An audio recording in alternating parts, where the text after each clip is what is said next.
Hello everyone and welcome to today's video. In today's video we will be discussing about the most scary profile, the profile of a relationship manager. So recently the campus shortlisting happened and almost most of you have left the profile of our relationship manager thinking about it as a sales profile. However, I have a little different opinion regarding the profile and that is what I'm going to share you today.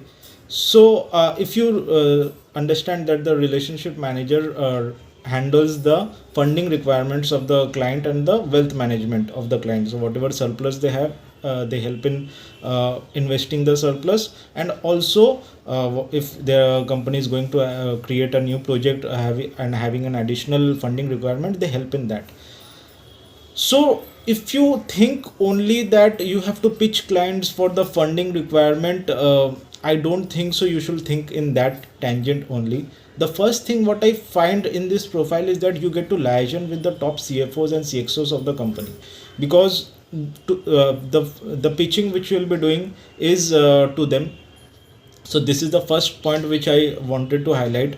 So you get to you have a means like companies of with a turnover of 300, 400, 500 crores, you are having a direct contact with the CFO or the chief of the organizations, and that is a very plus point which you see. Second thing what I want to highlight is that when there is an additional funding requirement, additional project requirement, so you have to understand the financials. You got an idea of the new project, what is happening, what is the breakthrough that the company is achieving. You try to understand the industry of the client, the how and who are the top players, what can the peer comparison also is something which you can do and understand. So more from a financial, you get to have an in-depth understanding of the industry of the client, the financials of the client, and also when you're giving when you're assessing the credit worthiness of the client or the financial viability of the projects, and you also understand that what are the parameters to be checked to understand that what is the credit worthiness of the client. So from that perspective as well, I find that this is a very great learning opportunity. Number three, what I see is that in this profile, you have to have a high negotiation skill, because you have to negotiate with the client and ask them for a higher interest rate, pitch them for a little higher interest rate, and also an additional hypothecation requirement based on the demand which they have placed. Also from the point of view of credit manager, you have to negotiate them also and convince them that no, whatever the client is providing is sufficient for the amount which they have asked, and in the interest rate which they have asked. So negotiation skill is something which I feel you have opportunity to learn in this profile. Number four, being most important, what I feel is that when you are liaising with the top chiefs and CXOs of the company, you also have a opportunity to work in the other side of the table.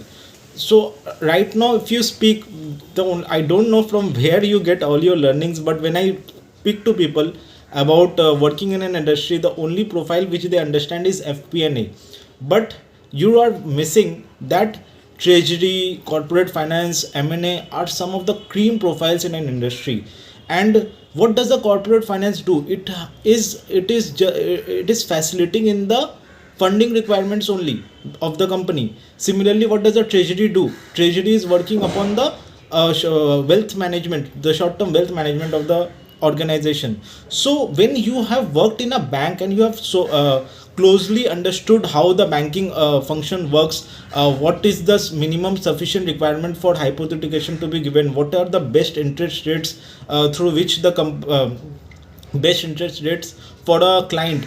So you, if you can pitch in, if you can show your skills to the members, to the industry as well, you may have an opportunity to work in the corporate finance division or the treasury division of the company. So which is again a very interesting role which you get. So it's not that the exit opportunities are only limited to banking sector. It's all depends on how you see things and how you are learning. Obviously each and everything there are few people who will be learning from the perspective of, okay, I have to pitch the clients or have to and ask for their funding requirement. But there is a lot more if you see things in a broader perspective and try to understand the business not only of the industry in which you are working but also the industry where your client is working. And lastly, what I will try to say is that exit opportunities, if even every organization has a 6 months probation period where the notice period is very low, like it in some organization it's 1 month, even some organizations have a 0 day notice period. So suppose you joined an organization and you did not like it, and so you are always free to look for more opportunities, and if you get an opportunity you can just give a notice period and leave the organization. Why is it that you think that when you will join an organization you are like legally married to the organization for years? Why are you thinking like that? If you're not enjoying it, you always have an option to leave with a very short duration for 6 months and so. And even if the notice period is high and other companies are willing to take you, there are right now companies who are willing to take good candidates and are buying the notice period, so you do not have to anything to worry about. So take decisions more freely. I hope I was able to change your way of looking at things to some extent. If you enjoyed this content, please do like, share, subscribe the channel. And if you need any kind of guidance or career guidance session with me or a one-to-one session with me, I will be sharing a link in this description section where you can connect with me and we can discuss about it. Thanks for watching the video and I hope you have a good day. Thank you.